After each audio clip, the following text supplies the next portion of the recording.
What to do when faced with more than 100 billion euros of bad loans? That's the headache facing Greek policymakers, who are under growing pressure to get the country's banks lending again. Reuters banking correspondent Steve Slater. One of the options is to follow what Spain and Ireland did in setting up a bad bank to house all of these bad loans and then try to sell them off over the next decade.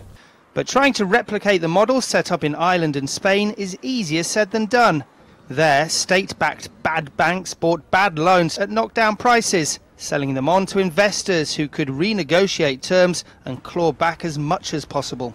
But there are doubts that Greece can pull it off. Peter Dixon is from Commerzbank. I think the idea of a bad bank which allows the debt to be managed and wound down over a period of time is probably the only option that I can think of on the table other than a massive haircut. Supporters say a bad bank is a quick way to tackle the problem, but it costs millions to set up and can be very tough on borrowers, including liquidating companies and repossessing homes. Athens may opt for a simpler model, but decision makers will have taken note.